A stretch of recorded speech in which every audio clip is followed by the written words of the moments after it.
maria maria oni.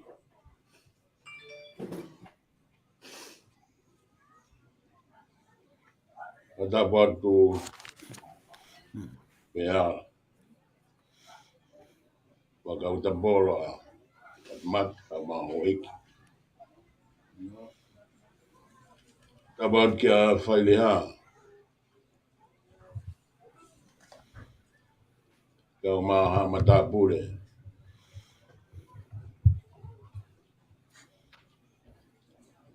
Kore ke hufangat kau otmu au family ni.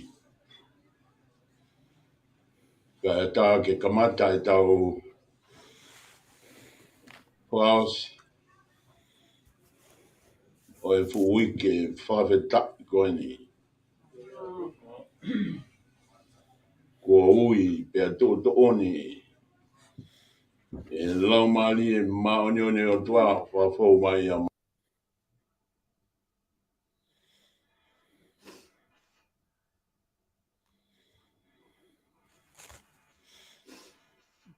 o ki longa. So ti o kulonga. O kulonga.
ke ufasi o mai ke kau malolo. Kua hawa tu ki he langi pe fefe e nauna fo.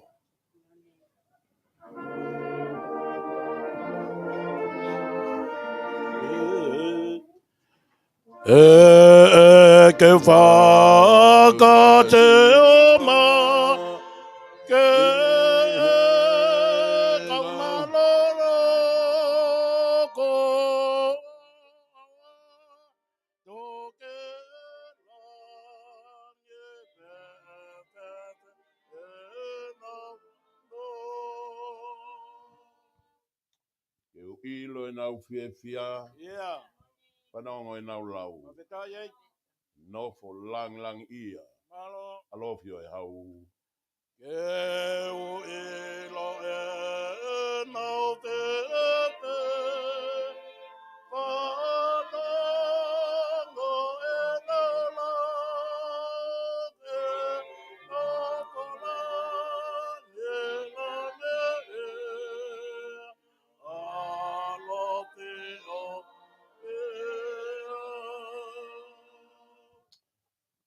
ko foto e nau maua i ngā he whaingata. Nau whe koki bei moa mo e mama angahala. Ko foto be nau maua e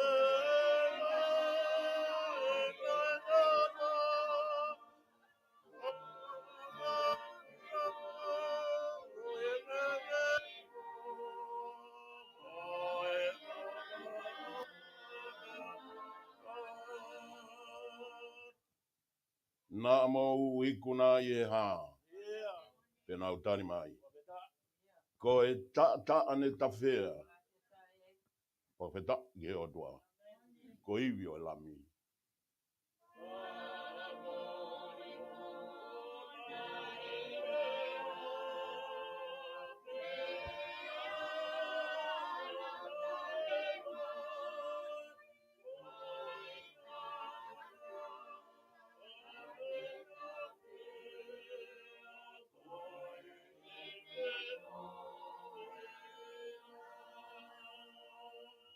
Nana o mauloto fuabe. Ai ofa e o dua. Nau molo molo mui wae. Yo nau tak moa.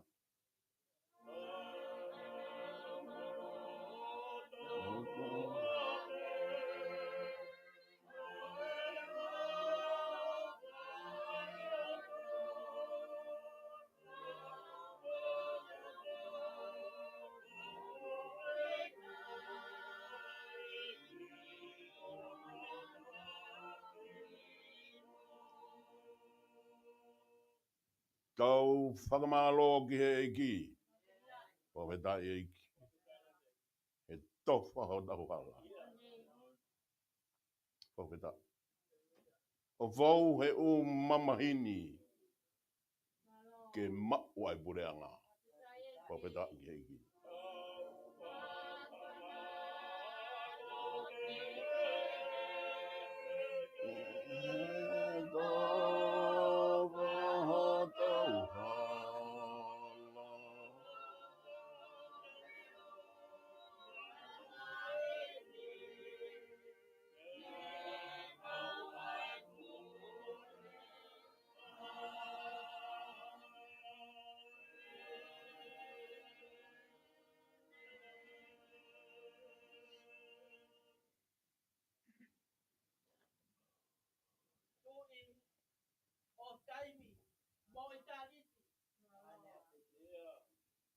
Mau puno watu ki he afion. Mau tapa kua o hua wha eiki. He ko sātai, Sihova, Ela, Eloha ai afion. Koe ane afion mo ui. Hape mo mole ngahi tau tangata. Manatu mau pehe puna ke. Koe mau tolonga koe KMC. Hale halau akau e mau ngangata. Mau kau ke whamalo ia. Ai tamai. Alo. Wala mali e. Kau ai kakai o la vida. Kau mamama ni furipe. Kau ai hepsipa. Kau ai famili. Kau ai kaina. Kau ai tangan eiki. Patosea. E koe hose paniti. Ki he ua i pipita koe.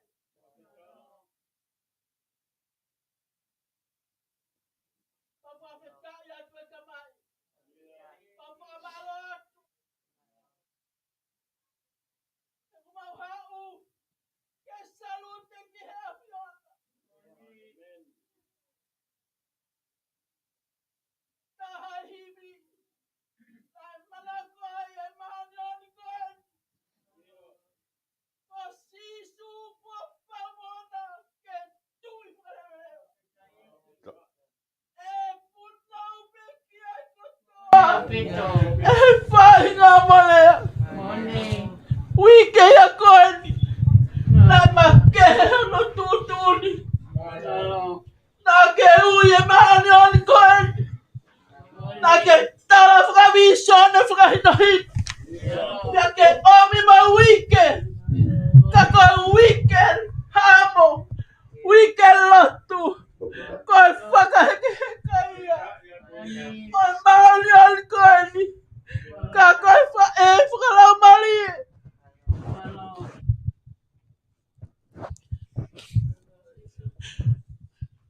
Koi hoa, oi whaiwhikau pūle. Ka nei hoa koi whae koe ni. Ka nei whakainohina e halapea mai whonga.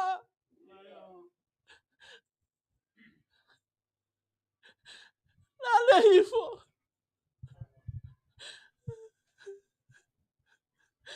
One hoko koi maulalo ta. Kene hoko koi whae. Ke tako tope. Nai whaua mai a maunga siaione.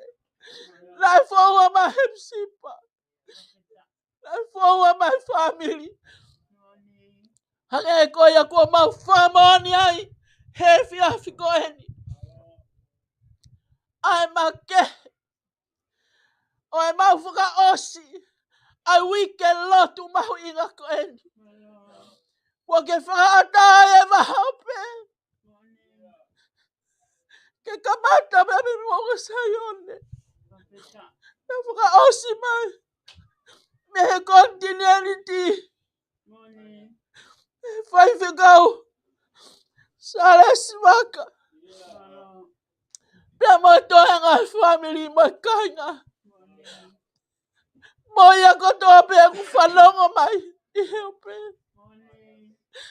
Iki koe mau whakawhita ia. Mo e mau whakamalo. Ko ha taimi pehe ko ke whakahino hino. Me hange ko ia. Ko himina mau sabe aki. Ke whakasio mai ke kau malolo. Pe lau nofo. Tara noa manuala ia he tokonaki. Aho taha hiva. Maasi wowa. Fiwa he tatari ke whai mo lele he ala koula. Wa mau. Fitai anga ia. Pia mo e whiau anga o mau vai. Lai hoko e whae koe ni. Koe whae, koe tau ke te koe kau mea. Hala whanonga. Hei ki whawhitai. Koe mauli ame whawhitai. A mau whiwhine pe. Hange koe ia. Kua tala toki ai. Ai whaiwhikau sea ka koe huse paliti. Ki family. O manuala. O ua. Lofanga. Tapa ko tope. Whakawhitai. Whakawhitai. Mau whiwhine me. Whakakoloa ke family. Whakakoloa ke siasi. Whakakoloa ke whanua. Moi toko taha ko tope. Ei koe maula tu. Tāpo e kinai pe e knopele. Me hala. Ai umaha makau tapola. Pasi mata. Me behe foki. Ya salote tuhangana. Moho eiki. Tāpo e kinai whahu. Eiki. Luahine lau ngau. Ai ango family. Oi tamai. Moi whae. Moi kainga ofa ko tope. Eiki makehe me afka eikoe. Koe mau hau. Ke mau mamata. Ke whawhai o tua na tauhiki ai whae apasia o tua. Koe o tua lahi. O tua i kuna. Koe whakahafo koe mana. He koe haulau i kuanga. Tāpo e kena mai. Ai lotu moi whakawhitai. Whaose o wike lotu koe ni he whiafi koe. Tangata i whaifkau sea. Kai o masi whanau hono ko tope. Whakawhitai. He oku i kai ke mau lau paia. Oku i kai paia ha whanau. Oku tauhi asi hoa. Ma kehe hono tauhi. Ke hui a ke he whanau. Na e whaka nofo e whae koe. Ai whanau koe ni. Ko si hova e tauhi. Kai ngata he whanau na. Whanau kotoa pea. Manuala i mai lahi. Wakaia. Ke he taha kotoa pe. Family. Sias. Whanua. Hange koe ku mau. Whanongo ki ai. O ua. Lofanga. Hapai kotoa pe. Kupu whekau a kotoa pe. Eki koe whawhetai angai. Ma ke. Ai uhoi mo ui. Ai whae koe. Whawhetai. Mau tolo i matape. He mawai. Kau ku meiti ho mau loto. He kua talanoa mai a man alaya. Mau nofu ke whakasio at ke kau malolo. Pe lau nofo. Talamai manu alaya. Koe api ha koe ya. Koe api fefia. Lele kai toia ha langa. Kai toia ha mamahi. Kai toia ha ketuia. He koe api ha. Oku tau whenga ki ai. Iku ai. Ke mo uita ngata. Ho mai ha lau mari e makehe. He pō koe. Ho e kia. kau matapu fahu tangata ek fa kau kau ma toenga kainga he vaha pe mo api ko maunga sayone ho mai a lau mari e koia ke mau famo oni o ku mo ui te hange koi ko whakatola ya manu ala ma teu ho mo ui mau a manu ala ya kai ke tau ilo taimi mo hoa hoko mai a fiona whamalate manu ala kolangi ho tau api mali e same ahon tolmo fulu maua nga same manu ia ka ko tangata ko whakamole ene tarangata pia ko ufi ene whaihala manu ia angaya kai to lau hia ke sova ka kono lau mali o ka hakaka whakawhetai angaya ahon koloa ia hange ku amalake mau whanongo ki ai whakataho mau loto ke mau tali ai koloa pa ke mau whanongo historia mo whakakoloa pe mo tāpua ki he maui ai whae koe ni pia me he tehila whae whikau koe hoko ia ko tāpua ki ke toko taha ko toape koe mea mai ki he mea whaka eiki koe ni koloa ke whoki mo ia taria sisu maua sisu he mo ui ma teu kolangi ko ia ai api o lang mo Gloria kau pepe mo a Fiona hoko mai hononga e mama he tatai ata mai ko toape loto ia family kainga siasi kaunga mahini taha ko toape fafeta no fuaya malatu melie Neo o mau kei whanonga he mamani koe ni. Ka o mau taranoa. Pea mau whanonga.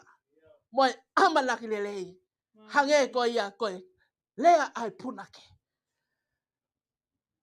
O iau ai manu ia ha taha kune iloe. Koe ne hia kotoa pe kua whakamole moe. Kai kei lata ia he nofo i mamani. Kai tangi hono atamai kolangi hono api. Iyo o kupe hepe mau whamoni. Kotoa mau inga ke mau lea pa mau whamoni. Tai toi vewe iwa. Kolangi. Hange ko ia whahino e manu ala.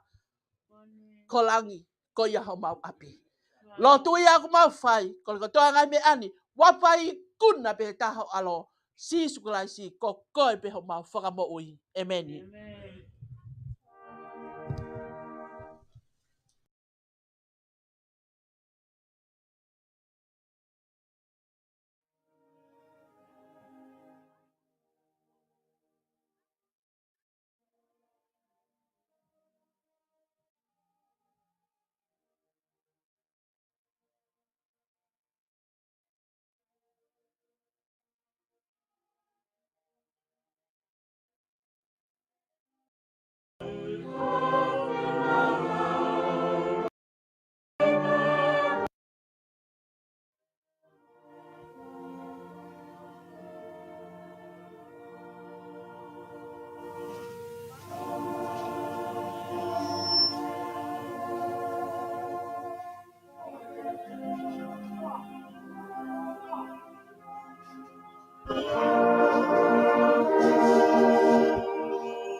Manatu ki e laki o piki takipe.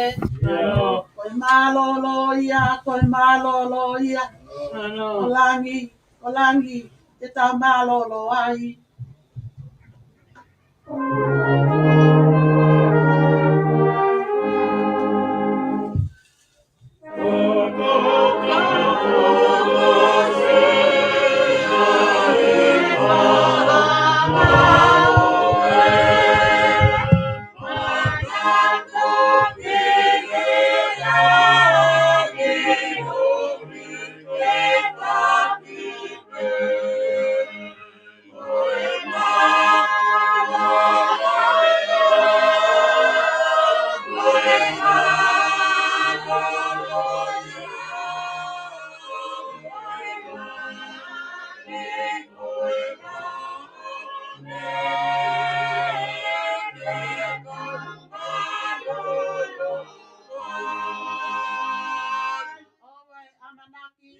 Ia malolo e.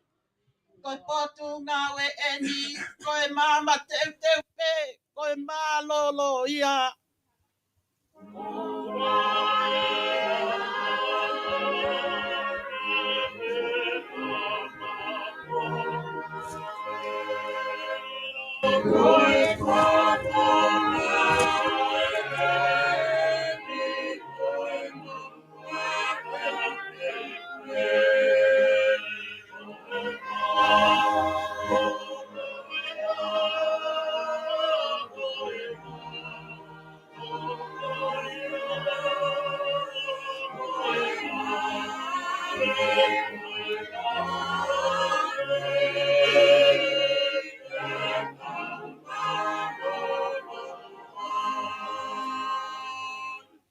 Oa te tau mahalo ko tau kolo e. Koe no whamuri eni, koe kumi api pe, koe malolo ia.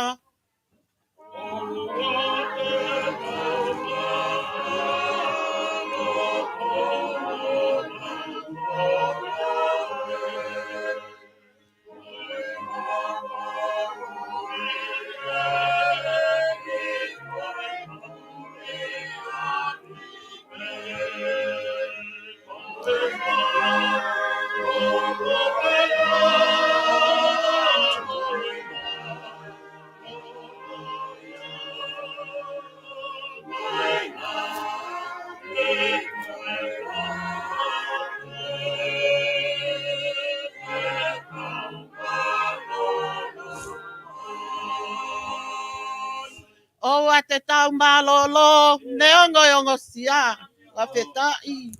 Oa ke mau ai kolo, ke lava ai tofi a. Koe malolo ia, koe malolo ia. Koe langi, te tau malolo ai.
koe wholofola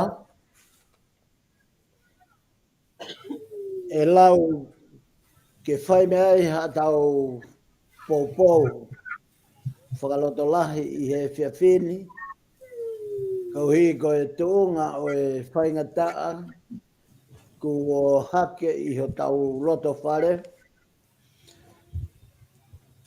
o omia bea me ko speria sisu kalaiso na whai e luke ta koe ono e kahe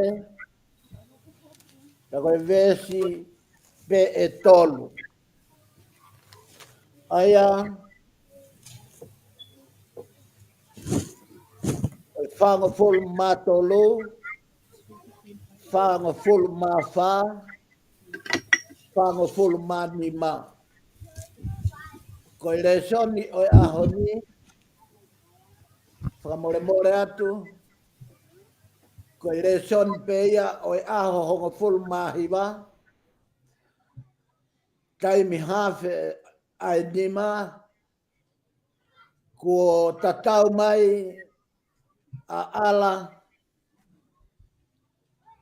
koe hui, o ne omi ai pot fola ko eni, ko ene malanga tuku, ma hono huspani di, kai o maafo ke whanau paia, kai o maafo ki a hou eiki, pia moiongo family kotoa pe. Whakamore ku whakafoki ki tau tolu ke aho, na e whai ai e tatau a manu ala i he ahoni. Ai ako vespe tolu. Ai au pe no whakarea, ko speria luke vahe o no, pe koe vesi, whātolu wha nima. Ai au pe lawa e wholofola. He oku i kai ha mea pehe, ke fua tamaki e ha akau aonga. Pe ke fua aonga e ha akau tamaki. Ka oku mahino ai akau takitaha, mei hono fua o ona. He oku i kai tufi fiki, i he wao talatala. Pe tori ka repi, i he talatala a moa. Ko e tangata lerei, oku fisiki tu ai lelei, pea mei he koloa lelei, kua whao i hono loto. Pea ko e tangata kovi, oku fisiki tu ai kovi, mei he koloa kovi, oku whao i hono loto. He ko e talanoa ai ngutu, oku mei he mea i he loto, oku hulu atu. Ko e ngata angaia o e folfola, nai malangai a manu ala ki vailahi, i wharamahaki, ko e ne tatau whakaosia, pia ko e ne malanga ni a ala ma e family, mohono ofa anga, mono moene whanau, mono whakamoko puna. Ia i e honi, ko tau whanongo ki ai e ongo family, pia tau mau tāpuaki, i he malanga maari e nai whai e manu ala. Ka venga malanga na e whakatuu me he wholofola e manu ala nai behe. E ilo i koe i he fua ho o mo'ui. Koe ka venga malanga ia a ala. E ilo i koe i he fua ho o mo'ui. Koe ne vesi malanga, ko spere luke mai o no vesi whanga fulu ma wha. Aia o pehe lau ai wholofola, whamore te o atu ai ongo pāki. Pāki a wesi o pehe. He oku ilo ai akau kotoa pe i e fua o ona. He oku i kai tori e he kakai ai fiki i he akau talatala. Pe koe fua o e vaine i he talatala a moa. Pāki a moritoni o whakare ai o pehe. Ka o mahino ai akau takitaha me hono fua o ona. E hui kai tufi, fiki i he wao tala tala, pe tori karepi i he wao tala tala a moa. Ko ia ai ves malanga, a ala na e tatau mai a ke aho ko pulu mahi wā, tai mi hafe ai nima e fiafi, toko naki. Ko ne ves malanga, ko ne kawenga malanga e ilo i koe i e fua ho mo ui.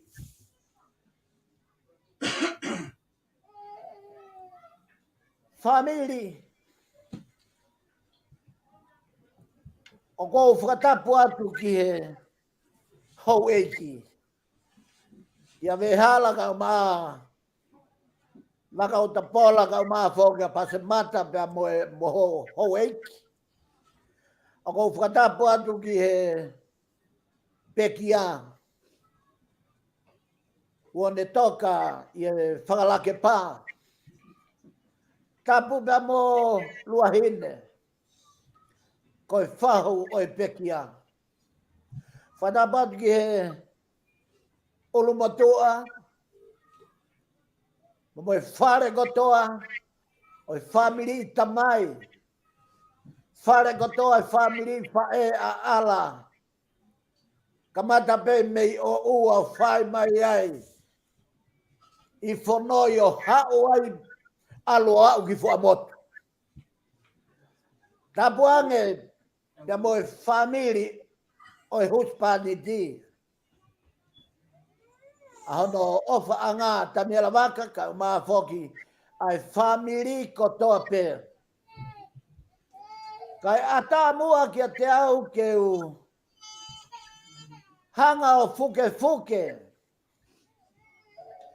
Ai koloa na e ai kona e family.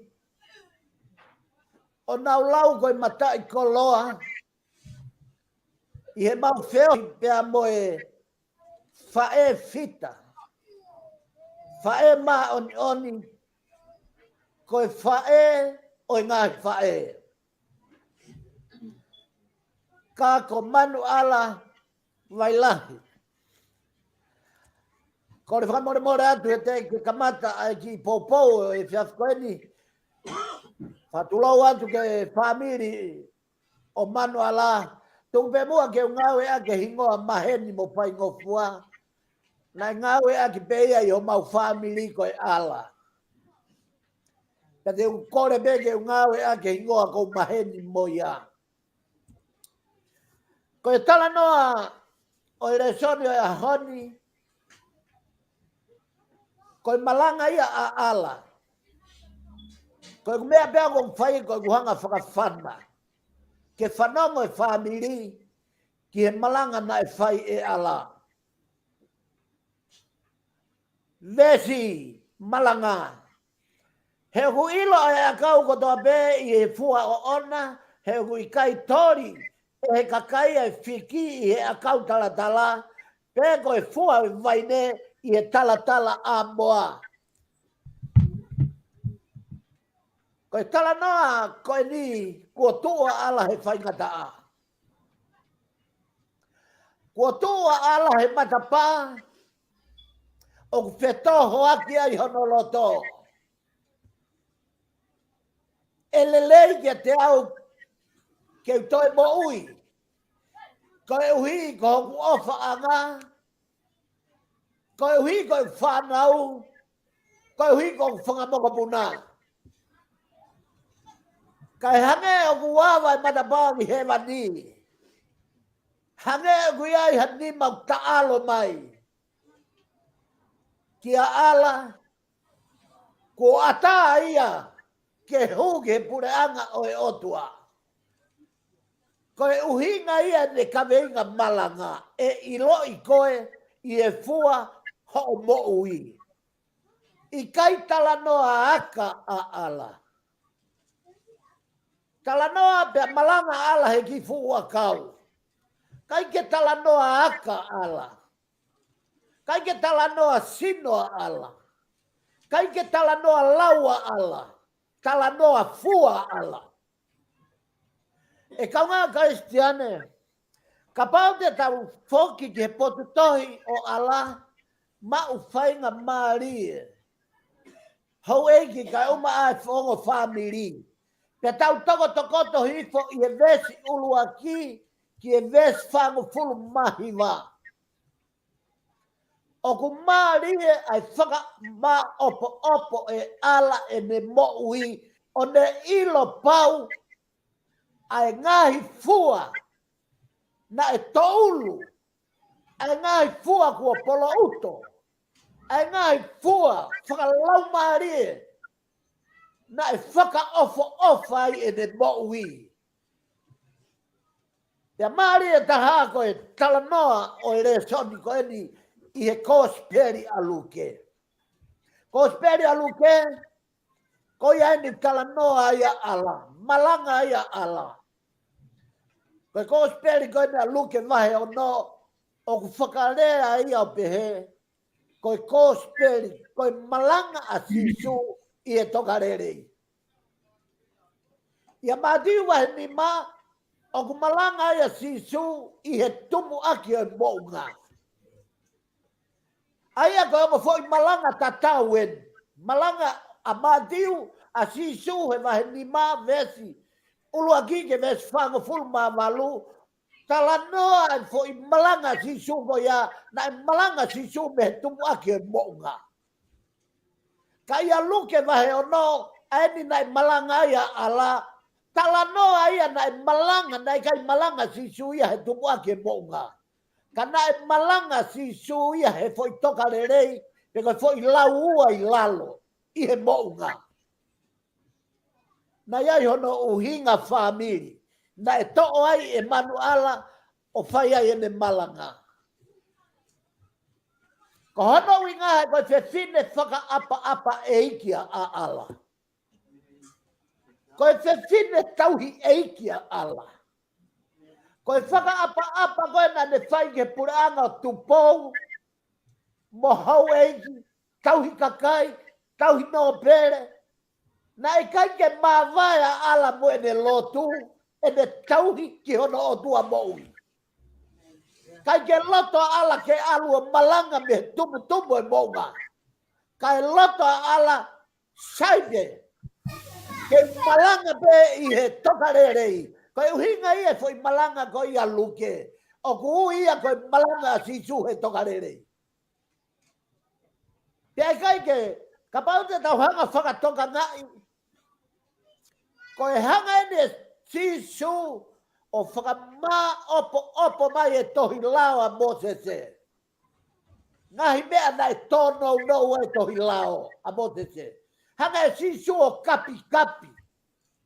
Hanga e sisu o whakafono. Hanga e sisu o whakarerei. Ko hono uhinga, he koe tangata to tonu, ke me hanga, ka weha mea o tai mausia e Mosese i e lao, whakakakato e sisu. Ka weha mea o tono no e kaupalo fita. He koe kaupalo fita, koe kautala whekau pe ka koe tangata. Ka weha mea o tono no e. Toko ki a te au, kau sisu, ke uhanga whakarerei, pe uhanga whakakakato, mono, whakafo'ou. Koe tūnga ia mahuinga foi malanga sisu. Nesi uraki tau whoki ki ai. Koe nau whanonga mai pe nau mau e sāpate, o nau tori kāre. Sia ke foi whakarerei dai whai e sisu. Tarange sisu. Nai pehe to pete e kukui ko Devita. Nai tapu ke ne to'o ma o orita. Kala na e fie kaia, halo fia Devita, te aluia to'o, pe ne whawhanga aki ai kakai na ia te ia.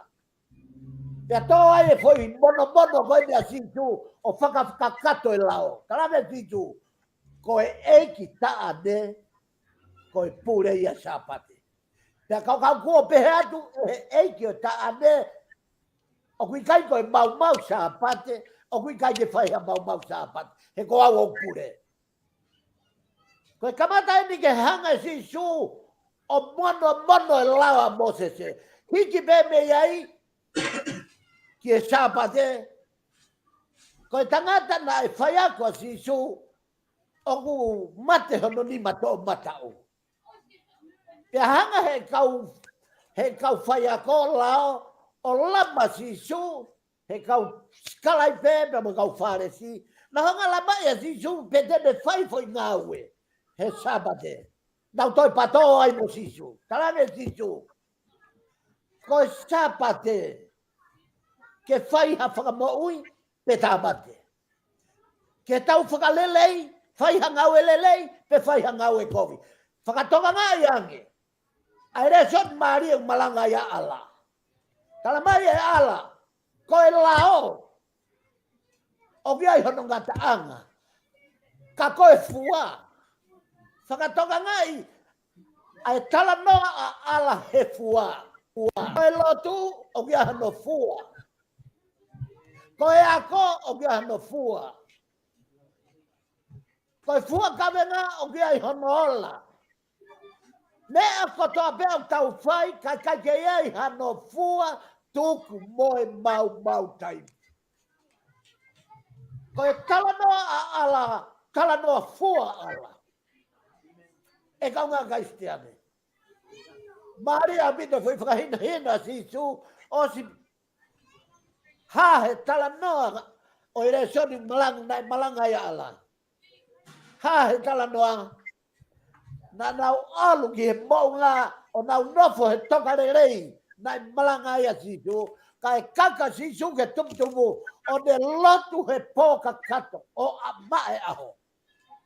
O si ka ne ui rewa ne kauako, ka ne hanga rewa ui o whakanofo ki nau tolu, ka ne hanga whakahuafa ki nau tolu, ko e ne kau apostolo. Ko e kamata anga ia ai ngā ue a sisu, e ne ui, e ne kau apostolo. Mari e ka te au e whetaulaki pia mo ala.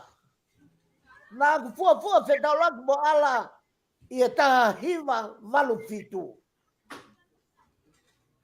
I e ku wheohi pia mo e whae koen.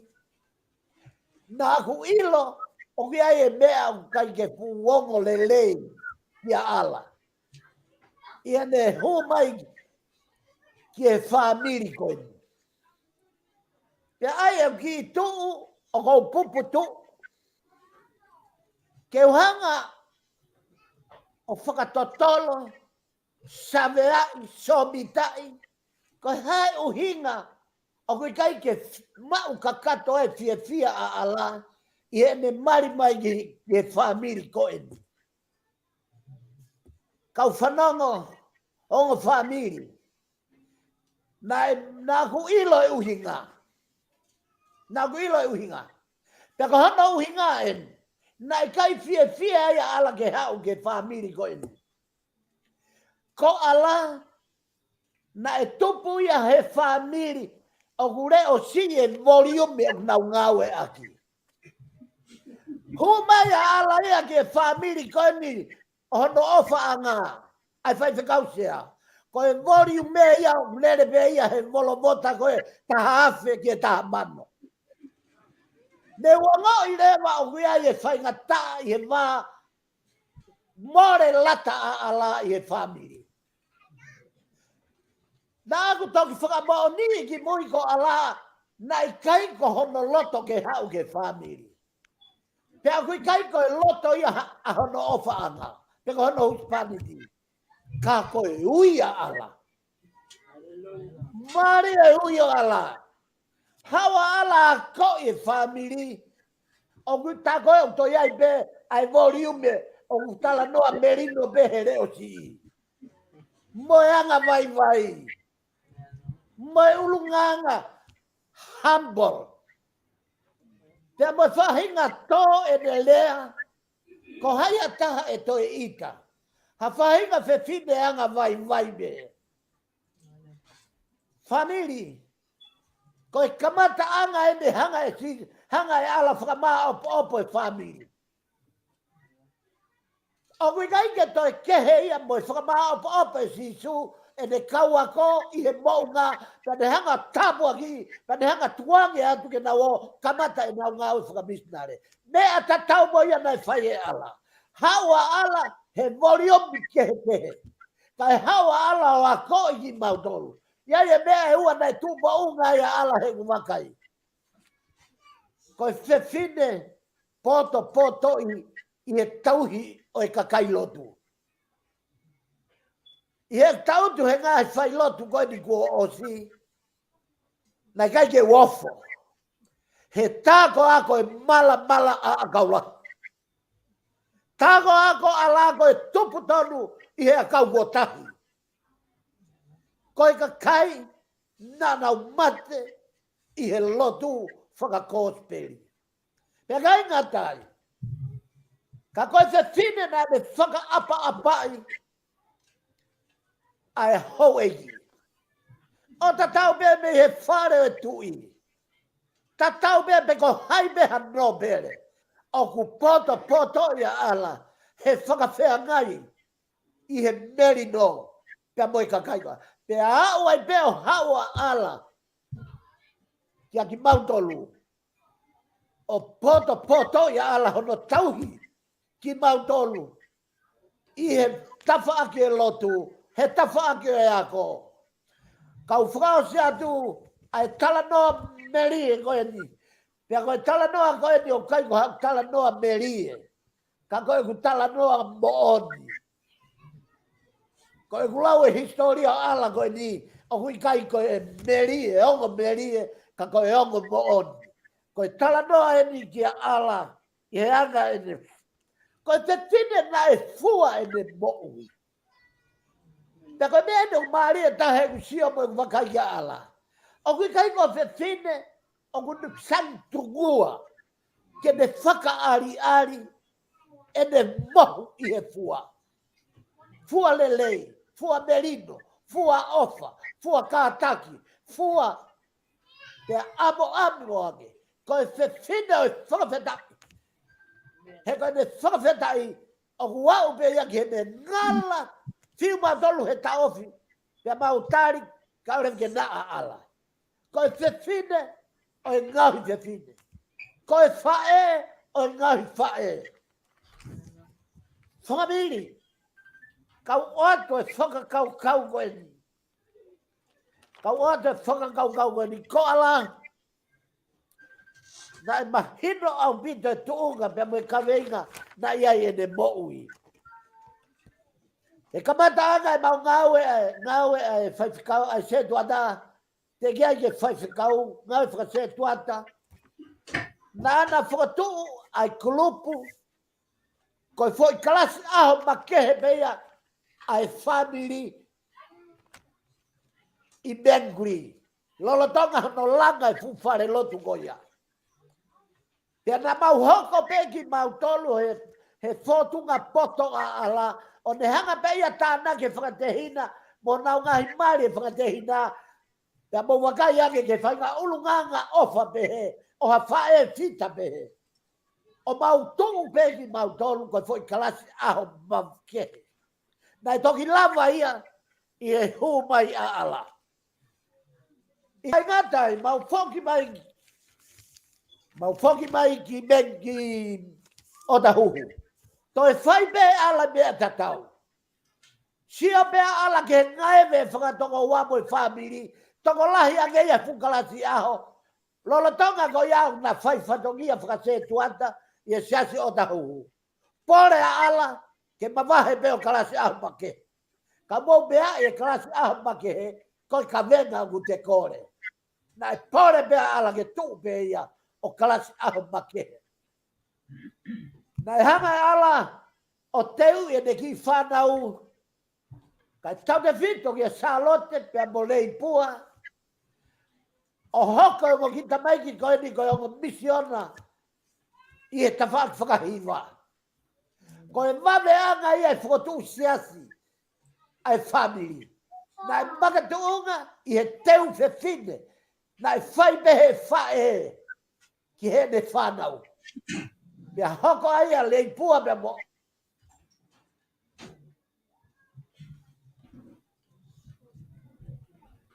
o ki whanau goia. Hoko e whakatu e siasi. O ui e siasi ko ia ko Tongan Community Church of Hepzibah. Ko e tau e ne tau nima, alo en ke tau ai whakatu e siasi. Ko laka hake tokolahi e siasi, i e toka ono ka fultu, ka pauna ko siasi na mau loto e whaifkau pule mono hoake, ke whakatu, ke veteki, ko os kapu a mamani. Kana kai ke whakau kau pehe, ai whaifkau kai mano hoa. Nana whakatu e ako, ko e ako ko iana e hui, ko Nazareth Play School. Whakatu pe a whiri e ala e landu, o e teu ngā ko e hina mo e kula. Ko e ne kei pipiki pe mo ne ofa, ki e tui hau e ki mo e kāinga tonga ko tope. Nai hanga pe e ala o a ko i e whangi tau, ulua ki e tau wha, ai hai e tau wala. Ke whakamahino e ala, ko e tonga ko e. Pea te ke tupu pe i muri, neango e ho nofo muri, ka e kei manatu peke, ki o tupu a ngā, ki a tupu au mo hau eiki. Mo i kau no pere mo. Ko e ngai ngawe au ngai nei whai e ala, whakatu e ako, whakatu e siasi. Pea ngai ngatai, nā ne teu i e ne whanau ko e kau hiva i loa. Pea aluhala pe whanau a lāpea mo e whai se kau, o na woki pirisone a whai ngahi ngau e anga. Ko e kulau a tuende ngahi fua, na e tala noa e re soni o ala. Ko e fua ko toa eni, o e ngau e na e whai e ala.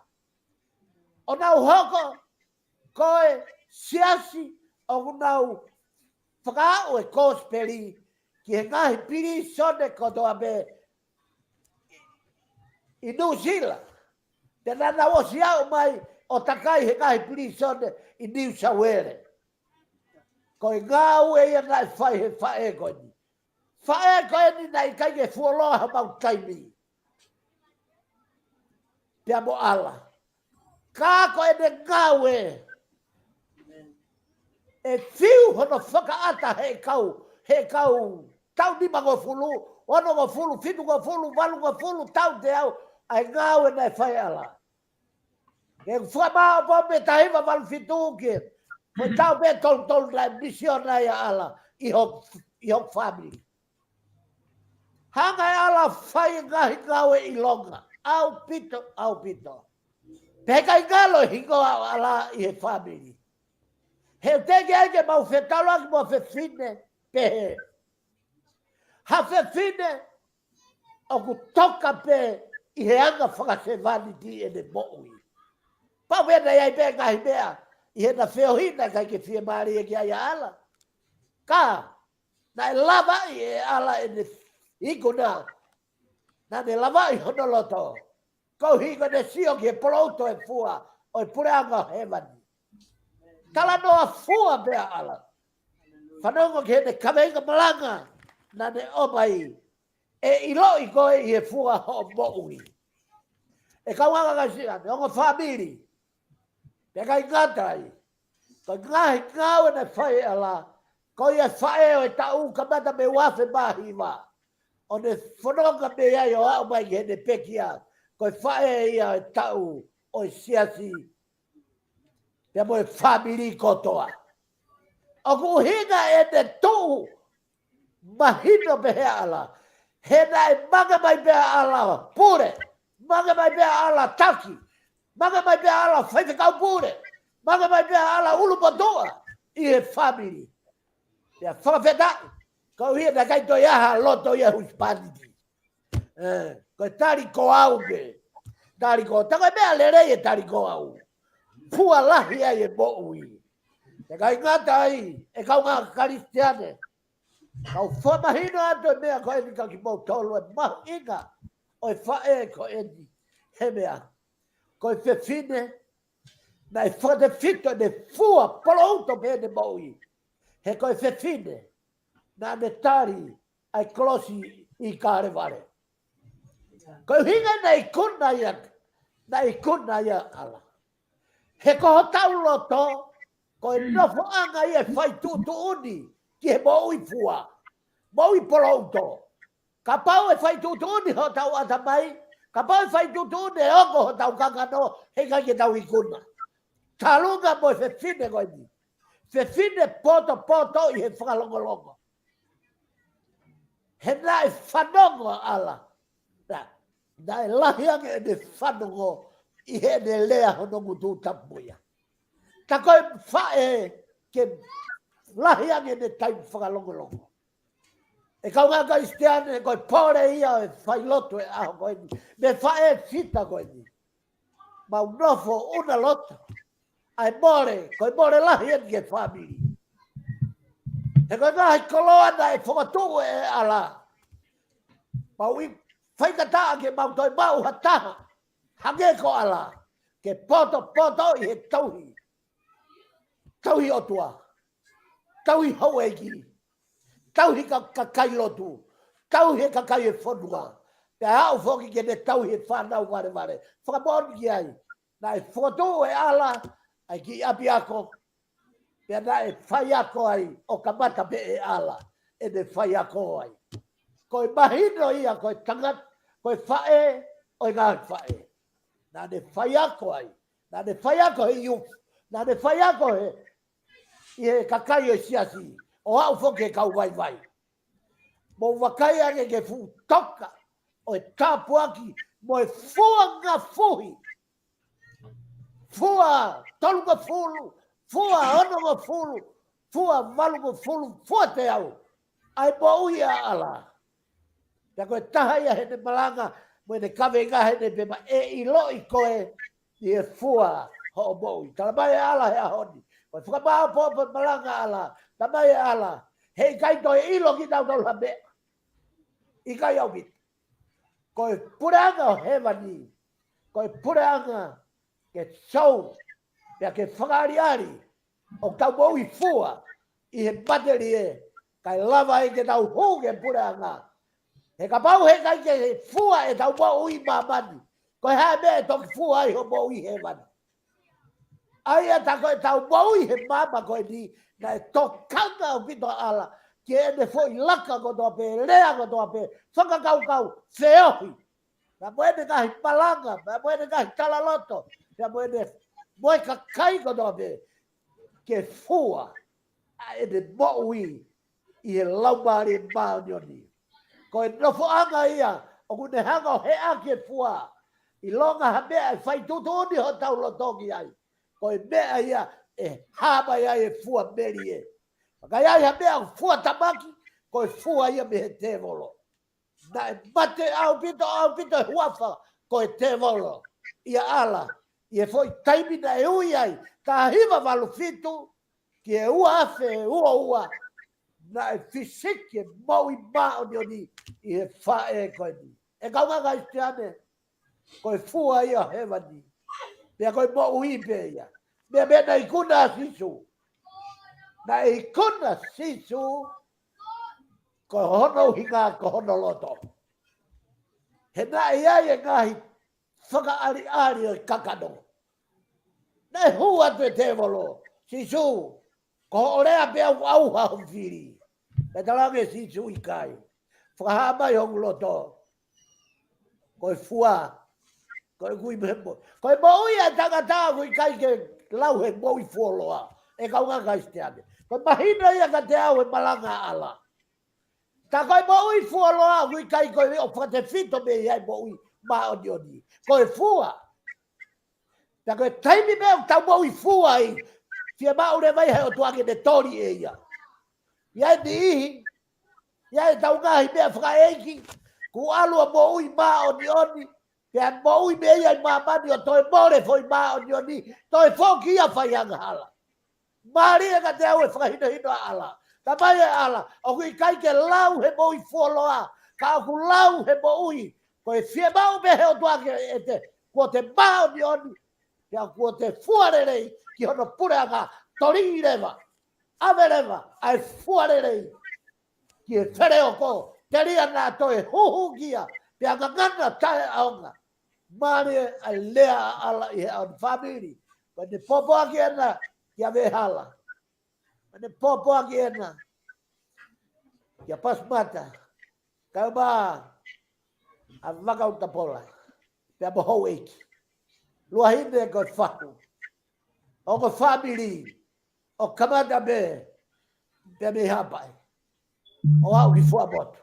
Tau tari ai malanga nai whai ala. Ta koe mo'ui ke fua. Ka kui kai koe mo'ui ke fua tamaki o tae aonga. Amen.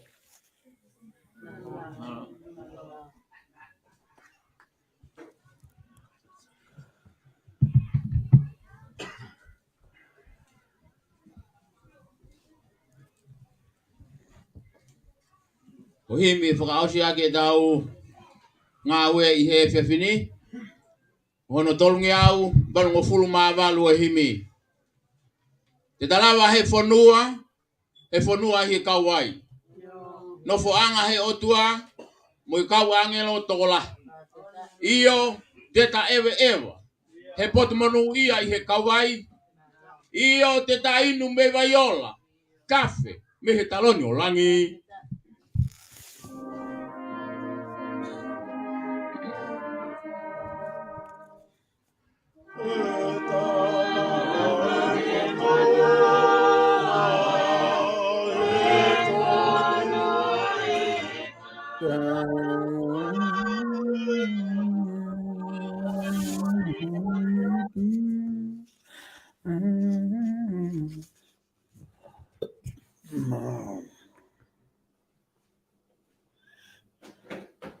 Mate.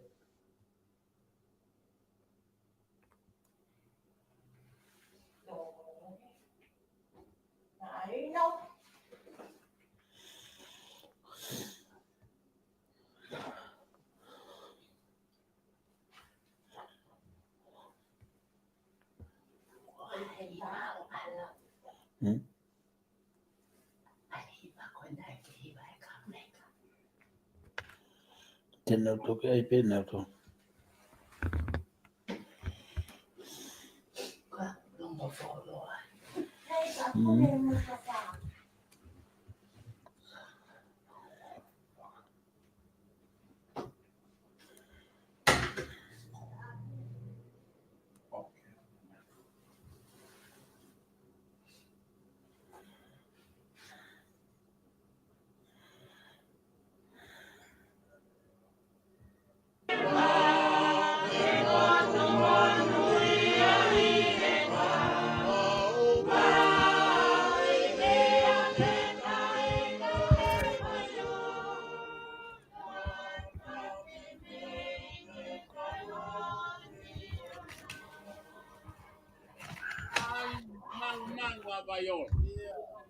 Tu hoko ai akau.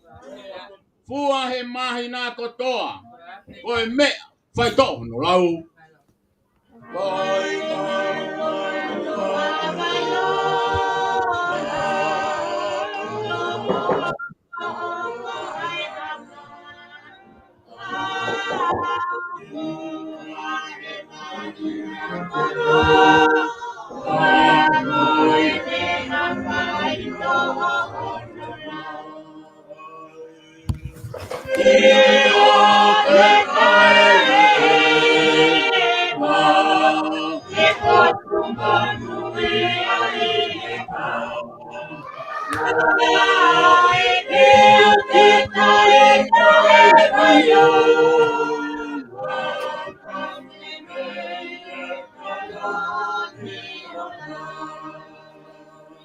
Hoko sia vaiola. Toki ilo ai. Hoku tauhi a si ho. Ikai amasiwa vai.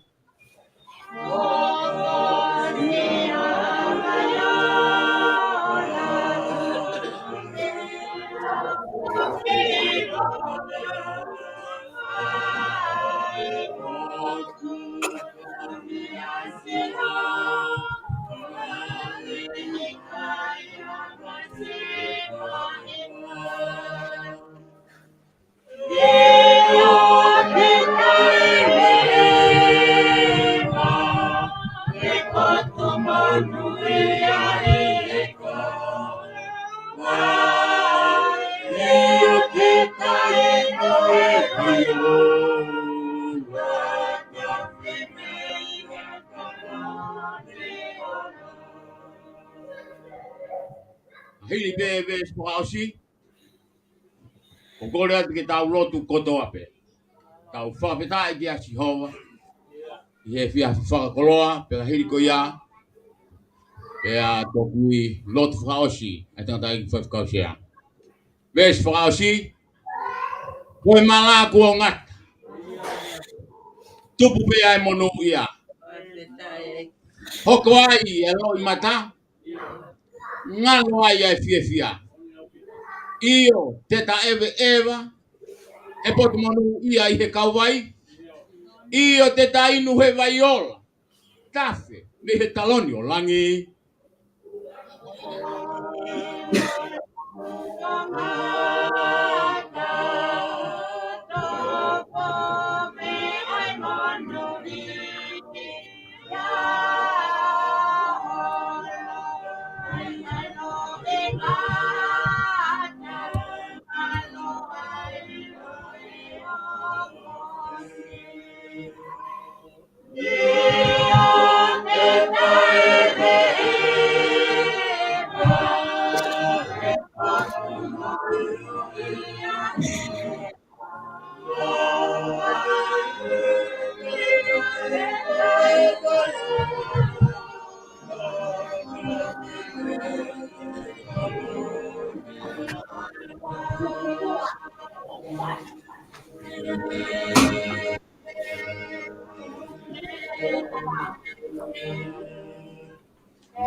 Mai kono i kaye.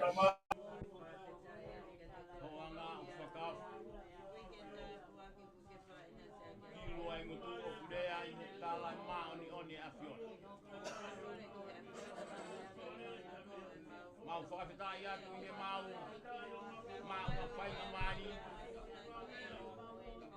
Te mau atu ai e mau whakamalo. E mau whakawhitai ki awhion. Koe tua awhion. Ka tau pei. Ka tau pei ai he kamata ang. E tāno ki ai nai fuafua noa. O whakapouri ai funga ai lolo. Koki ai lau mani e mako awhion. Pena e mamai. E hau me ai hono kamata ai a hono whakatupu. Koe universi. Te koe mamai. Mau kono mai. Mau whakawhetai ki he awhion. Ka loi taki kono maha. Ke tuku mai ki mau tolu ke whakatu whaosi. Hawa tolu i ai mahi na mau kono mai. Mau tu o wakai e mau sio ki mu. Ke whanonga na mau whanonga mai moia. Mau au mai ki haku onga whainga tau. Au mai ki haku tau whainga tau ai whanonga. Kau mau whakawhitai ve mo mau whangaro. Ke taki ve e mau whanonga. Kai ki ngata ai ku te hanga teke whita ai whanonga amba. Ka mau whanonga. Koe mau whakawhitai e mau whangaro. O tua ofa ai aku. Ka tau ve ia ane ako. Koe ka hako e mau whanonga. Koe mau rotu ia e ki kamo e mau whakawhitai. Koe mau roa. Mau e mau aku mau rotu. La vai ho mau mati pati. La vai ho mau rotu ia koe whakawhitai. Ia koma tātai. Oia pe uma mo mau vai vai. Eke e koe mau rotu ia koe mau whakawhitai. Ko mau o mau mana e pia. Mau whanongo ai he kolong. E tuku mai, me tangata i koe kau. He mau whanongo. Eke e koe mau rotu ia koe mau whakawhitai. Ka whakawhitai mau rotu. Hau atu e mau rotu. Mau e ki. Kamo ki nau tolu koto a vetu nau mamata mai i te opi. Ko family. Ye ki au ko. Tāpe kina mai, mana i te kape. Ka ve ke sau. Hau maa si mai family kotoa. Ai o family. Mahe. Wasi ai mau whanau. Koe mau rotu ia e ki koe mau whanau. Ye fi a whakoroa koe. Ye fi a whakawhia fia ka te whakoroa. whanonga au mawhai. Ke koe mau lotu veia. Pea koe mau whakatai. Whai kuna veta. Jesus Christ. Ka ko mau whakamui. Amen.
Malo.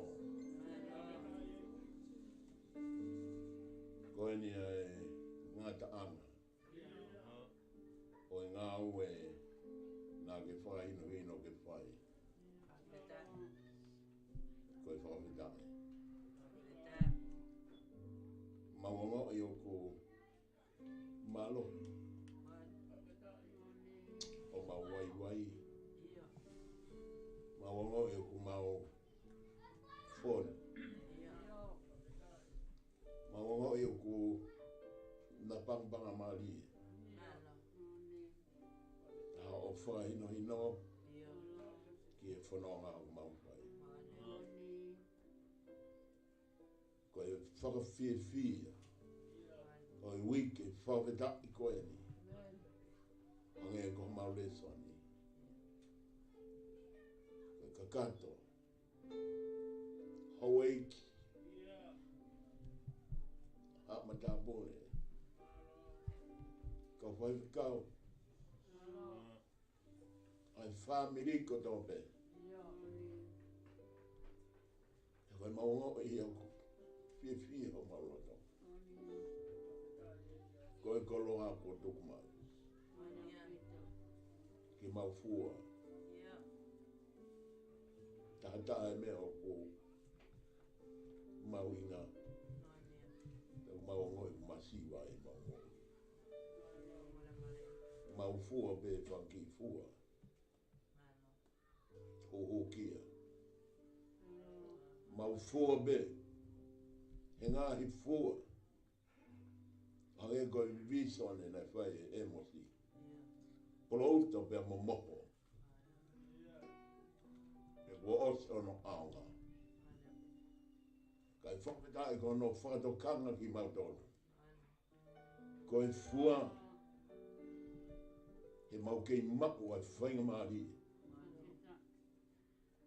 He koe hao ki he tala o wha. E tori. Aho lau maari e. He koia. Ai tāpua ki oi mohui. Whakatai atu. Ko malo atu. Koe kakato e. Ngahi whekau pe mo ngahi tūtu oni. E whakahino mai ke mau whanonga moi. Mau whamalo lai atu. Eiki o mau hapai atu. Ai a bonboni. E moe aho. O kutoe. Whakakato mai. I lau mari. I beha la kau maa. O eiki. Samiu. Kau maa ki nau tau me Amerika. Pai kau uni han. Mau kau whata. I he lot whare. Pia moe whahu. Saloi. Mau tau tope. Nau mari. Kau wā mau ngatanga. Mau whawhalala pe. Koe o tua koe whakakato. Tāpuak mai a. Ai ngā ue lahi ko mai whanonga. E Sisu Christ. Ka moe whawhitai. Ko lotu iau whawhai. E whawhetawa aro. Sisu ko mau whamo ui. Amen. E koe tāpuak.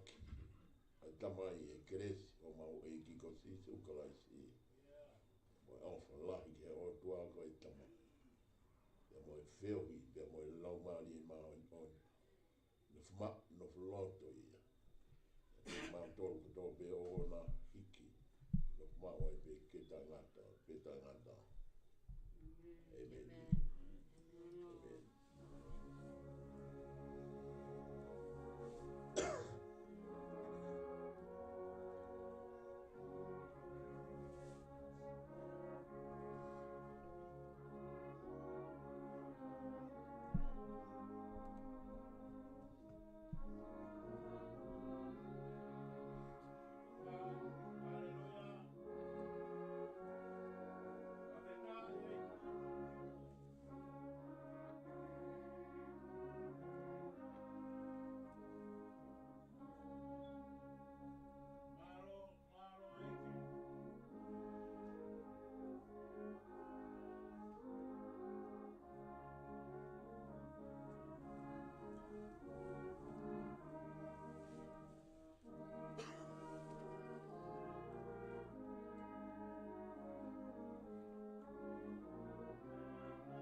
Kore whamore atu.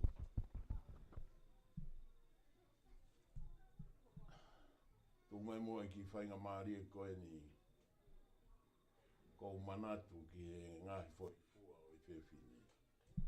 Kou kore atu ke tau whai pia ki whaapa apa. Koe whewhine na e fua ofa. Koe whewhine na e fua ka ataki. Koe whewhine na e fua whaka more more. Koe whewhine na e fua whaka melino. Tau ki hua mai ki hiwa ko ia. Tau whaiake whaka apa. Whaka osio e tau wiki whawhetai koe ni. Koe uhi kua. Ko i tau tolo e ala ke tau poto e fua wange ko tau maranga o e ahoni. E meni.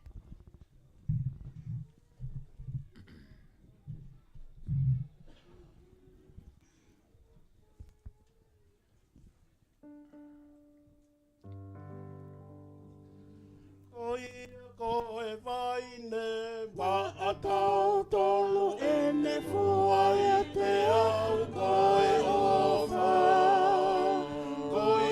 Koe vaine wa atau tolu ene fua e te au koe ofa. Koe vaine wa atau tolu ene fua e te au koe ofa. Fua ia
iwa petui.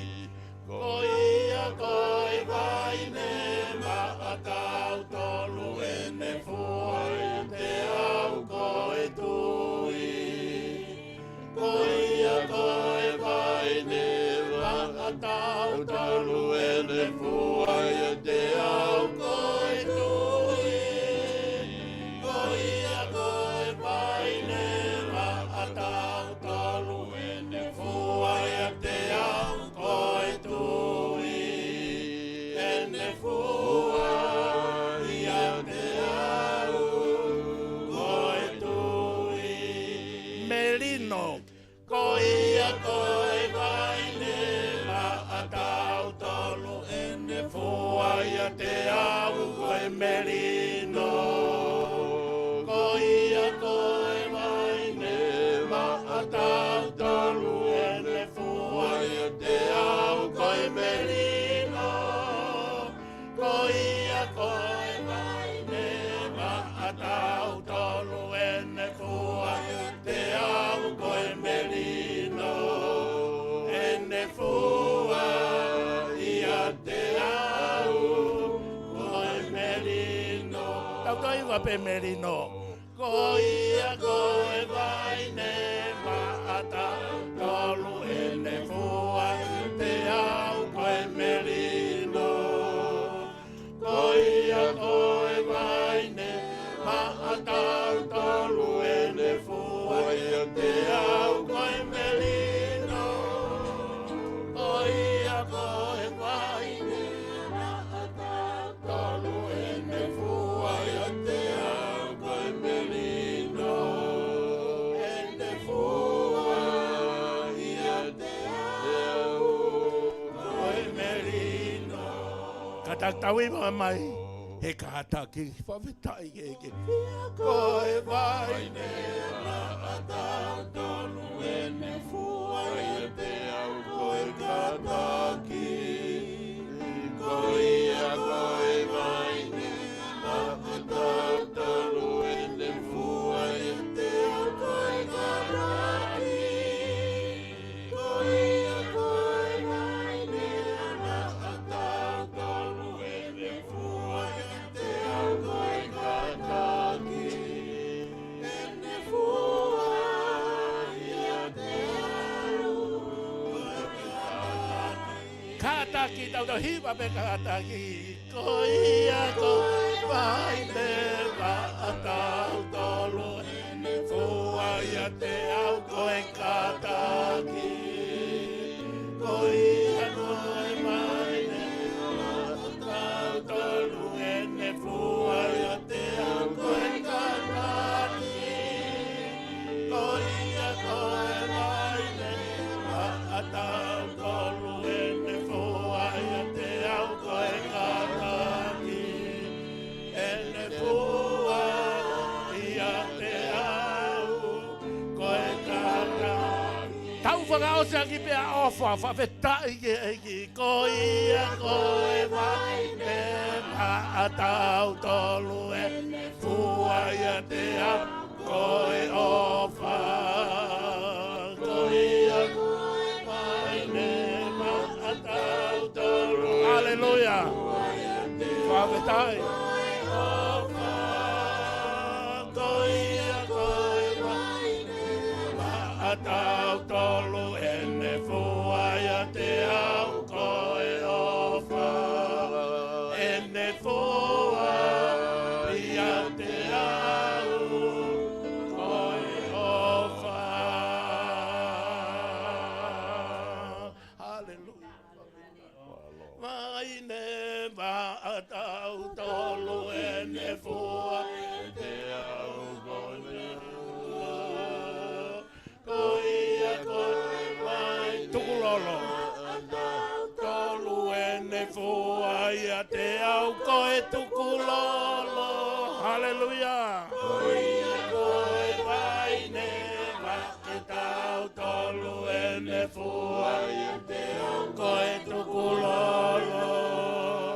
Ene fua ia te au koe tukulolo. Tukulolo. Ko ia koe vaine au tolu ene fua te au koe tuku lolo. Koe mai ne atau tolu ene fua ia te au koe tuku lolo. Koe mai ne atau tolu ene fua te au koe tuku lolo. Ene fua ia te au koe tuku. Whaka mole mole, tau ai whakaospefa mole mole. Ko ia ko mai ne wa atau tolu ene fua ia te au whaka mole mole. Ko ia ko e vai ne wa atau tolu ene fua ia te au whaka mole mole. Ko ia ko e vai ne wa atau tolu ene fua te au whaka mole mole. Ene fua ia te au whaka mole mole. Walo.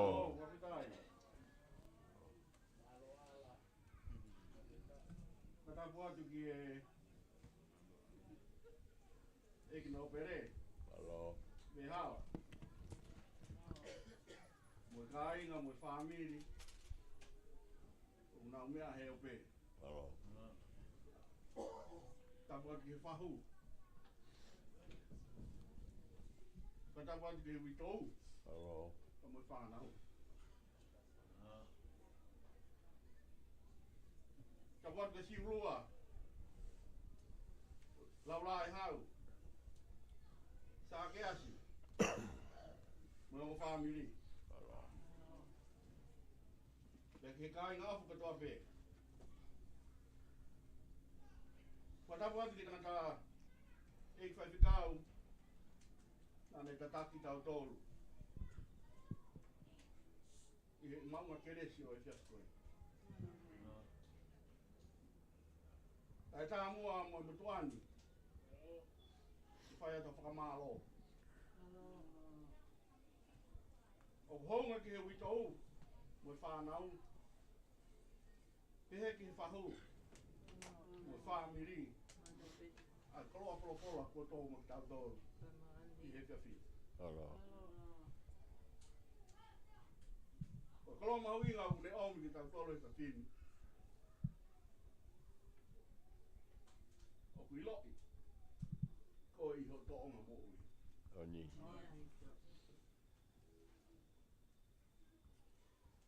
Ta koe fua ia na tau osu no hiwai.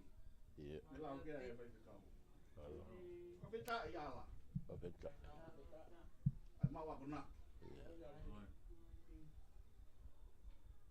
Te whawheta e ue na ia te whine. Na omi no ako te kina ki mau tōru. Ke mau manatu. Ke tupu ama. O koko ngā ia kona ki. O me aia ke whanonga ki whamiri. Oni.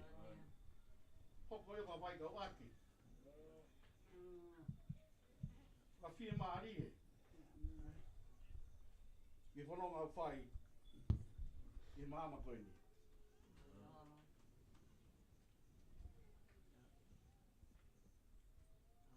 Ka kuhoko ngā hea konaki koini e te tolu mo oni au pito. Ko whamanatu.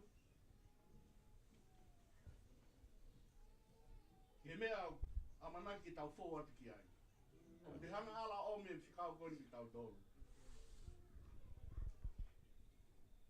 O kuilo i ho mo, o kuilo i koe, i ho mo ui. Oni. E ko ho mo ui o whahaki tua ki ai. A ngai mea koe na tau os whamatala kai e whikau i tau koe. Walo. Koe fua i o whaamu. Ke whakatataha i tau tōru whaamiri he whiawhiri.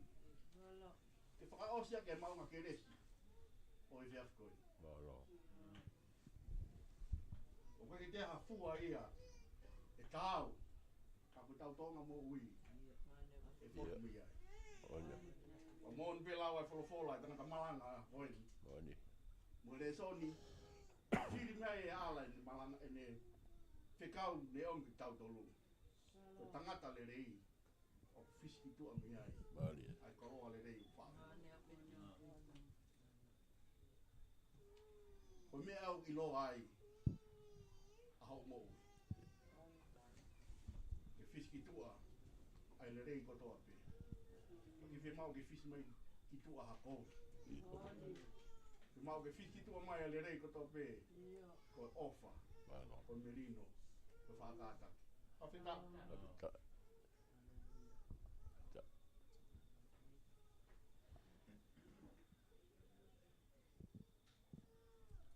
Pamalo te mo fa nga mari e. Ko omi mai. Ko tuani. Balo. Pamo fa mo le more yang yao.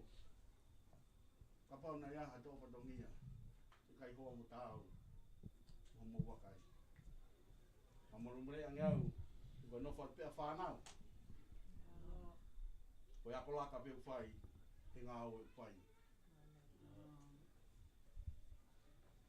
Ko tu ke fa malo. Nga fa dongia ko to pe. Nga family. Ofa ko to fa me kai nga ofa ko to pe na hen. Kau whakataha. Ku whekina mo keres whakaosi. E tau hopo atu ki aha pompongi. Balo. Watawangi pek he.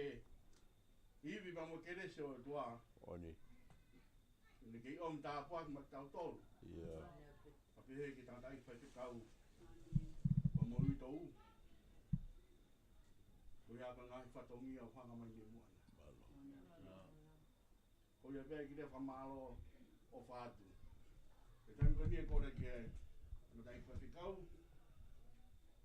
Ngai tutun di tau hoka ki ai e kakau. Ta whangonga te ki ai. Malo.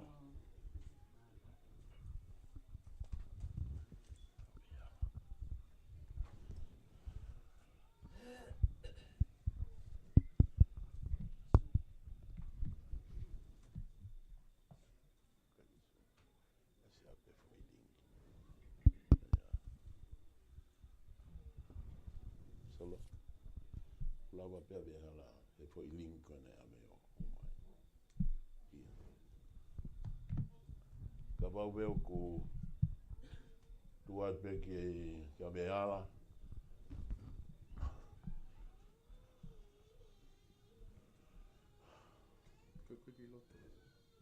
Ke lota. Okay. Io. Ah.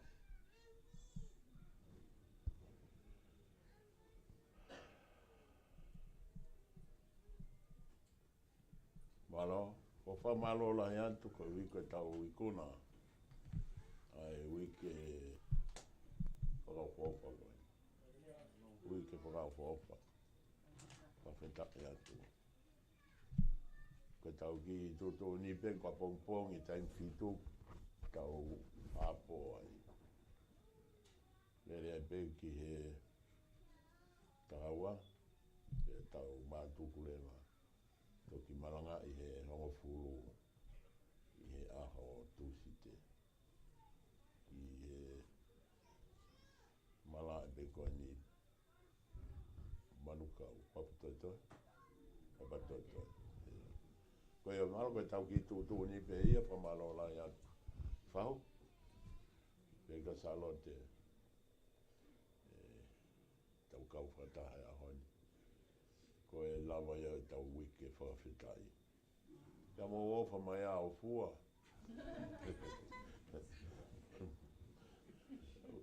O kai kau e mau lotu he fua. Whawhita. Koe a malo koe I foi papanaki be na kui tua hena.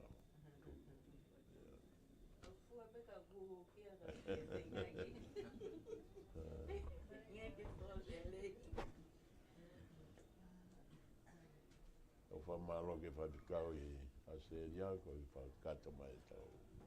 O tau ki lotu. Salatu ki me at pe mau kau wa e.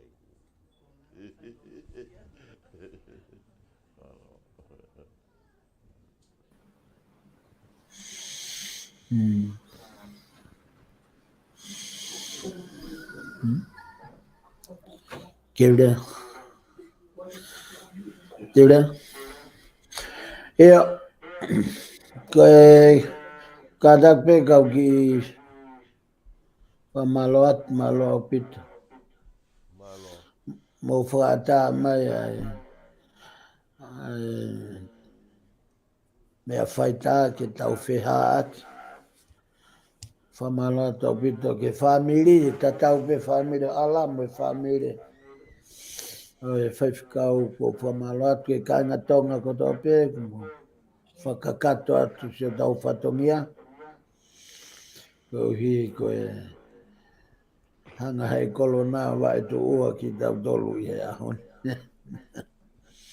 fafetai be tau feha aki pamalo atu ki motol ko tope vehala ka ma kau tapola ka ma foki pasmata hoeki ang family nang toisi ibe te hanga bebe fai mawai mo ni tagoto se finegi hono fare kele ma wo fala yat mo family ko tope ko nga kai blava alo atu ko hi be go nai uhinga ke o ya ki fa malo pito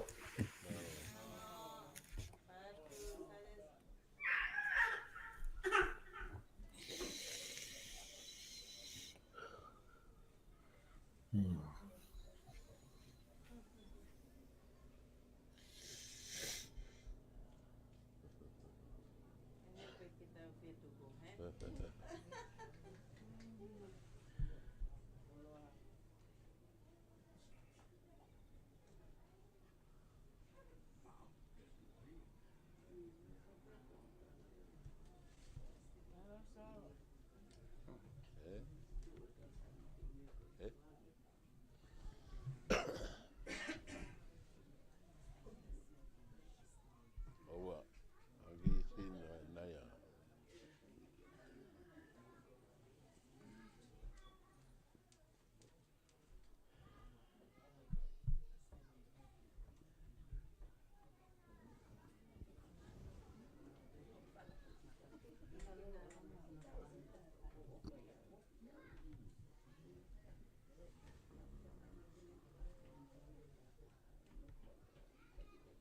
Malo fa tau lawa lele ye.